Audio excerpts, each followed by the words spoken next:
Now in electromagnetics, we don't only use the Cartesian coordinate system. We also have cylindrical and spherical coordinate systems, as we have seen in the coordinate systems. So we have to define this differential length dl vector in these coordinate systems also. For example, consider the cylindrical coordinate system. We already know that in cylindrical coordinate system we will have rho, phi and z. Unit vectors will be a rho, a phi and a z. So the small change along rho or infinitesimal length along rho will be d rho. So the equivalent differential element will be d rho a rho. The small change along angle phi will be d phi.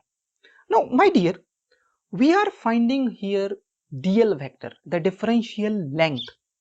So the small change in this angle d phi, we have to convert this change in angle into equivalent change in length, because we are finding the differential length for our line integral. So as you can see from the figure, the small change in angle d phi corresponds to change in length rho d phi as shown in the figure. So differential for the change in phi will be rho d phi a phi. Similarly, change along z will be dz and the differential will be dz az. Now consider the spherical coordinate system. We know that in spherical coordinate system we will have r, theta and phi. The change along r will have no problem. Change along is dr, so the differential element will be dr ar. But changes in theta and phi, that means d theta and d phi, will be equivalently converted into their differential lengths. So as you can see from the figure, if there is a change in theta, let us say d theta, so the equivalent arc length will be r d theta. So our differential length will be r d theta a theta. Similarly, the change in phi, let us say d phi, so the corresponding arc length will be r sine theta d phi. So our differential will be r sine theta d phi a phi. So final differential will be as shown, dr ar, r d theta a theta and r sine theta d phi a phi. So finally, dl is represented in all the coordinate systems, Cartesian, cylindrical and spherical, is shown on your screen. Let us take few numerical. You can read the question from your screen. As you can see, the given vector field is the function of x, y and z, and the line along which the integration is required is from A to B, which is parallel to x-axis.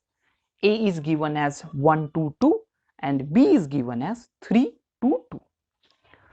So this is the question. We want the line integration E dot dl from A to B. Now my dear, we have seen the differential element or differential length in our electromagnetics. dl vector is given as dxax plus dyay plus dzaz. But my dear, look carefully into the question. The line along which, the path along which we want the integration is parallel to x-axis. That means along the path of integration only x coordinate is changing. Y and z coordinates are going to be constant. If we consider any dl from the line, if we consider any small part of the line, you will have y and z to be constants because this line is parallel to x-axis. Only x is changing. As you can see from the question, x is changing from 1 to 3. Y is remaining constant for any dl on the line at 2. Z is also remaining constant at 2. So what I am trying to say you, on our line of integration, on our path of integration, only one variable is changing, that is x. Y and z are constants. So you can integrate only with respect to x.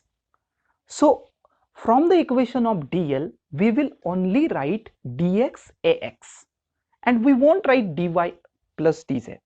We will only write dl as dx ax, because our line of integration is parallel to x-axis. So my dear, here is your very important tip for the line integrations, for solving the line integrations. For line integration, along the path or along the line, we will have only one coordinate changing, one coordinate variable. Rest two are always constants, and we modify dl according to that variable. For example, if in the question line is parallel to x-axis, so you should only write dx ax. If line is parallel to y-axis, then you should only write dy ay. X and z will be constants. If the line is parallel to z-axis, you will only write dl as dz az. X and y going to be constants. So this is how you should remember. Now my dear, question might be peeking in your mind. What would happen if line is not parallel to x, y or z axis? It is going somewhere in between the axes. Then what would happen? So in that case, we adjust the line according to our need. This topic we will cover in detail when we will see Ampere's law or equations for work.